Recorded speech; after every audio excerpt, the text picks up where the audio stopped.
Yesterday was almost 100 degrees in Florida, and because of the Saharan Dust storms blowing all the way over here, the normal rain pattern in the afternoon wasn't happening, so it's really dry and hot.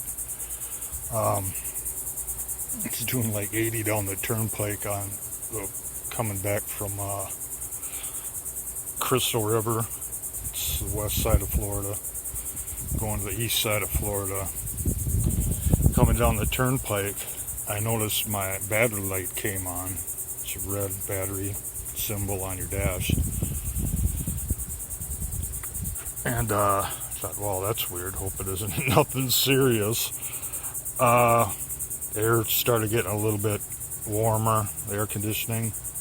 So I turned off the air conditioning, turned off the radio. It's like, well, this is a diesel. At least we should have enough power on.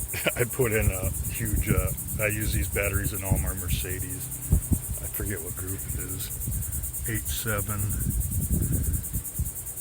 So I have plenty of battery reserve capacity in it to run the diesel with nothing else running. I also put a catch can on this so they don't get all the oil fumes into the EGR system.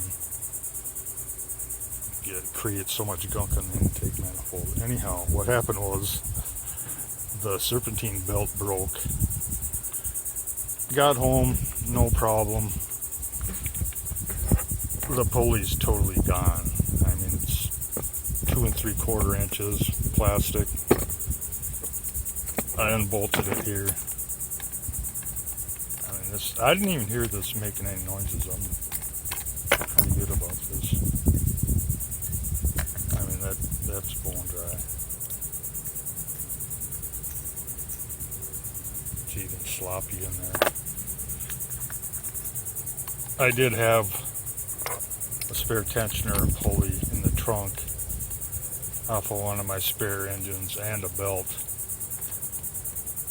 I just didn't feel like sitting on the side of either the tollway or the turnpike changing any of that crap. Since I knew there was enough capacity to drive it, I was like, screw it, I'll just drive it home. This is really simple to change. There's 2 bolts. It's mounted like this right here. The upper bolt right here is right here. The lower one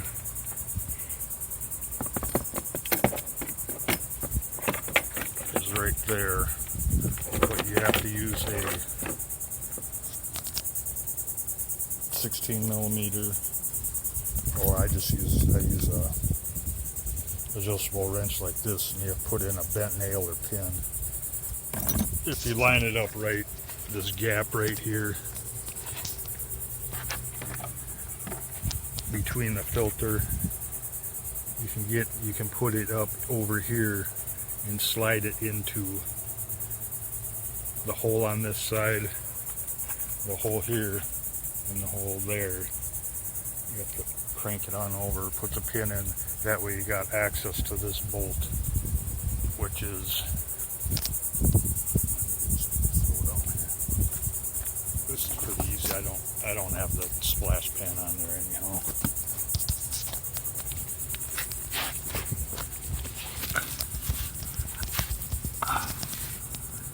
Yeah, the bolt's right there in the back of the belt. With when you put the pin in, it moves the pulley that way, so there's plenty of room to get at the bolt right there.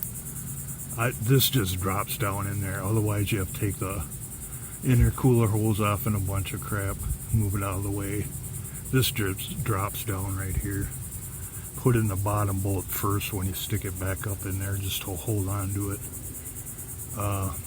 You could also, there's a hex on this, so you could put, I believe it's a 16 millimeter on this, but you'd still have to put, well, you could put a wrench on this and unbolt that, or have someone else crank this over and you stick the pin in. But if you just had a wrench on this and a socket on that, you could probably take that off. That's without the bolt on there. or without the belt on there. Also, there was no belt. There was a strand about 8 inches long way up on top. You have to make sure none of the belt is between the crankshaft pulley and the timing belt housing, because it can get inside there, wrap around the crankshaft in the timing gear and jump your timing belt. So you got to be careful with that.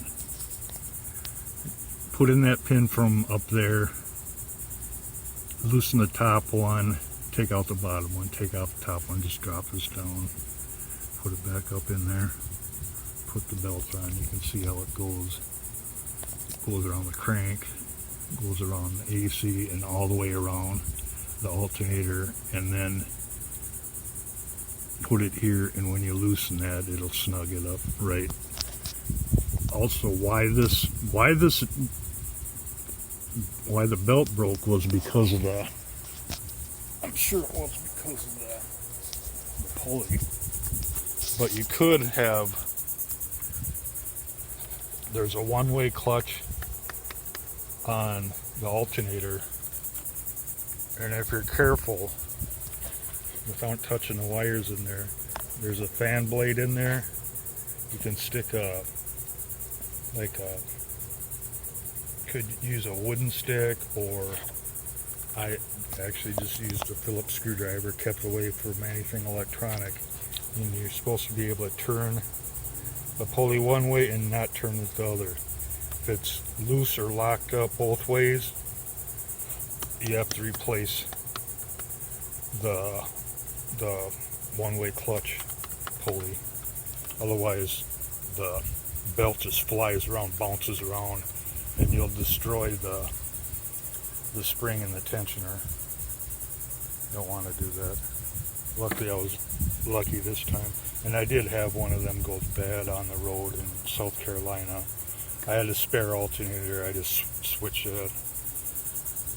I drive around all over the southeast U.S. going to junkyards, and I have spare alternator, spare starter for TDi, automatic. It's the only one that works in this. Filters, I've had filters go bad in it too.